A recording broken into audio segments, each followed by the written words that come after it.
What is up, bros and broettes? I am Inkslasher, and yesterday in Infinite Warfare, there was some new weapons, new loot, pretty much new supply drop stuff added to Infinite Warfare.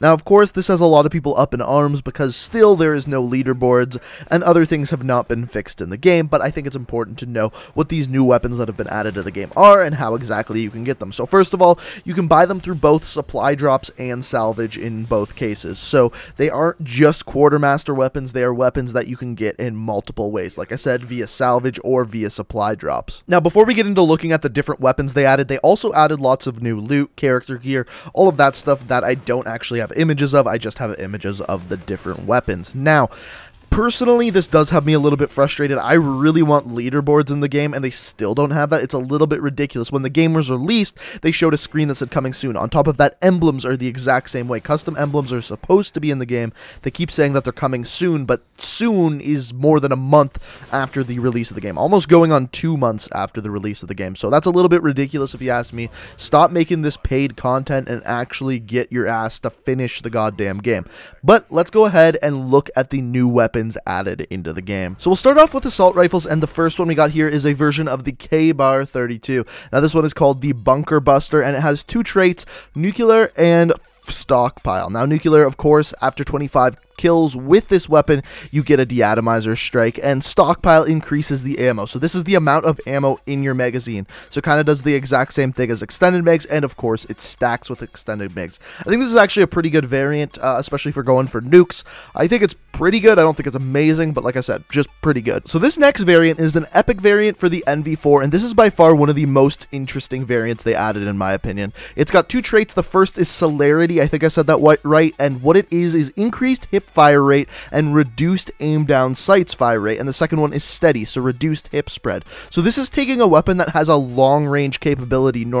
It normally exceeds at long range, and then gives it this awesome ability at short range. I think this is going to be a pretty damn good variant. I think it mainly depends on how much they reduce the hip spread with the steady trait, though. It kind of depends on that one, but it's really interesting taking a weapon that normally succeeds at long range and making it much better at short range. It should perform pretty well. So the next one I think is one of the best rare variants in the game. It's the Volk Vexed, and the first trait is on point. This is the one that I think makes the weapon pretty damn good. It speeds up aiming and reduces hip fire accuracy. So what this means is you're actually going to have a larger hip spread, but you'll be able to aim down sights faster. The second trait is called Creeper, and it says increases movement speed while crouched. That's not a great trait. However, aiming down sights faster with this weapon is huge because almost all the kills I get with this weapon are from aiming down sight. So the ability to be able to do that faster for only giving up a little bit of hip spread is a great trade-off, and because of that, I think it's actually a really good variant, and one that I definitely will be checking out. The last assault rifle variant we got is called Double Fist. Now, I really don't think this is that fancy of a variant,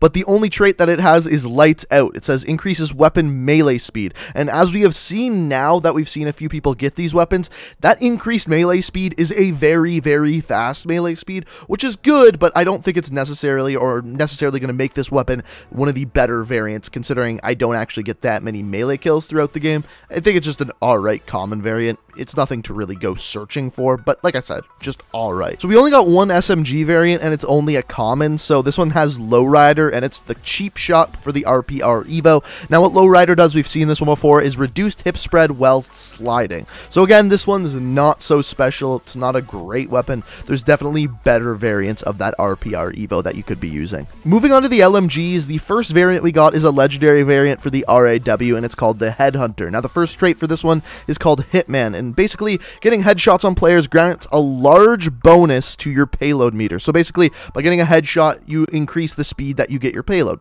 That's pretty good. And on top of that, you also get stability, where it's reduced recoil. So those two combined together are going to make it a lot easier to get headshots, and when you get headshots, you get your payload faster. I actually think that's a pretty good variant. It's not extremely good, it's just pretty good. The only other LMG variant is for the Titan. It's a rare variant called the Reconnoiter. I have no idea if I'm saying that right, but the two traits on this one are Sensor, damage causes target to show up on map, which is alright, it's not that great of a trait, and then Sharpshooter, increased damage range. That is a great great trait to have on a weapon. Basically, it increases the ranges on the weapon, which makes it better at long range. A very good trait right there. Overall, again, I would say this variant is just kind of average, a little bit better than average maybe. Moving on to sniper rifles, the first one we got here is for the KBS Longbow. This one's called the Harbinger, and this is a very interesting variant. So the first one's called Feeder, and this is reduces the rechamber time and reduces your movement speed. So basically, you are able to fire faster with this weapon, so you have a faster fire rate for less movement speed. So it depends how much of that slows you down, depending on how good that is, but that's pretty damn good. Just basically increasing your rate of fire for decreased movement speed. And then Focus, reduced idle sway while aiming down sights. This is awesome. Whenever there's a sniper rifle with this, it's pretty damn good. It just makes it easier for you to aim. Overall, I think this is a good variant. The only thing that may be bad about it is if it slows down your movement speed too much, it might actually be a bad thing. But I think that's a pretty good trade-off. Being able to have a faster fire rate for slower movement speed, I think that's a pretty good trade-off, especially for a sniper rifle. The next variant we got here is for the DMR-1, and it's called the Snapfrost. Now, this is a legendary variant, and we've kind of seen variants like this before. The first trait for this one's called Glacial, and this is damage temporarily slows the target's movement speed, and Creeper, increased movement speed for yourself while crouched. Now, this is an interesting variant, but with sniper rifles, most of the time you want to have a one-bullet kill, and that's kind of pointless to have Glacial on a sniper rifle. This would be really interesting on a weapon like a assault rifle or even an SMG, to be able to slow your target once you shoot them. That would be very, very interesting because it would counteract something like stock. On a sniper rifle, I don't think it's quite as useful. So moving on to shotguns, there's actually been no pistol variants released in this set, but this may be the best variant that they added into the game. It's called the Reaver Skiver. Now, this adds sharpshooter, which increases damage range. This is amazing, absolutely amazing on this shotgun, because it's a shotgun that needs to fire fast, you need to hit your targets, and increasing the range on this weapon is absolutely huge. This may be the best shotgun, considering you only have to spend 200 salvage to unlock it. This is absolutely amazing and may verge on being a little bit overpowered. And like I said, it only costs 200 salvage. And this next shotgun actually has me torn, because there's parts of it that are absolutely horrible and parts of it that are fantastic. It's called the RAC-9 Precision Strike. It's a rare variant, and the first thing that it has is on point. Speeds up aiming, but reduces hip-fire accuracy. So you have a larger hip spread, but you can aim down sights faster. And with a shotgun, you want really good hip spread because you don't want to be aiming down sights at all. So that really, really sucks. That's absolutely horrible. But then the other trait is called Haste, and this one says significantly increased movement speed. That is fantastic with a shotgun. So it has one trait that's really horrible with a shotgun, and then one trait that's really good with a shotgun. That's why I say I'm completely torn on this one. I guess I'll have to get my hands on it and see how much they make the hip spread worse and how much faster it actually makes you move. It kind of depends on both of those things, but as of right now, I'm completely torn on this one. So this one, I completely don't know how I feel about it. It's called the Banshee Doppler, and it's an epic variant. Now, the thing with this one is it's just really odd, because I don't totally know what this first trait means. So it's called Sonic Booms, and it says stacked high frequency blast with each trigger pull. So I'm assuming that means every time you pull the trigger, you deal a little bit more damage, because if you look in the stats down below, it says that the damage is increased. I think. I'm not 100% sure on that one. And then the next thing says readiness. Reload a magazine faster when empty. So that one's alright. There's not going to be too many situations where it's empty. The Sonic Blast one, I think it's a good thing. It sounds like it's a good thing. It sounds like it's just adding damage to every single shot, which is definitely a good thing. But I'm going to have to get my hands on it, see exactly how good it works, how much damage it adds, and all of that stuff. But this is a pretty good set of variants added into the game. Overall, I think the best variants added were probably the shotguns, so we're going to have to see if that changes the meta at all, how many people actually get these things.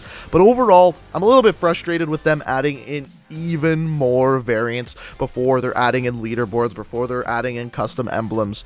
It's a little bit frustrating, and I get why people are complaining about it. And the thing is, the thing that really odds me out about this is that Infinity Ward knows what's going on. They know that they're adding more paid content before they're finishing the game. Yet it seems like either one, they don't care, but more likely number two, I think they do care, because they're making things like the daily bonuses give us more salvage and more keys. So they're trying to make up for it, but at the same time, they're not doing the thing that will actually make more people come to the game, like leaderboards, like custom emblems. It really doesn't make any sense to me. I don't totally know what their whole strategy behind this is, but only time will tell. But as of right now, we got 12 new variants. The shotguns are the best of them, in my opinion, but let me know what you think of these 12 new variants down below, or are you just overly frustrated with them adding even more content even more paid content into the game. Let me know what you think down below. The important part is we can get these with salvage. Now, if you like what you see here, you enjoyed the video, it would be fantastic if you'd hit that like button and also subscribe to the channel if you're new. And if you like what you see here, you may want to check out my Twitch, Twitter, Let's Play channel, or Instagram down below. But thank you guys so much for watching. I hope you enjoyed, and until next time, peace out.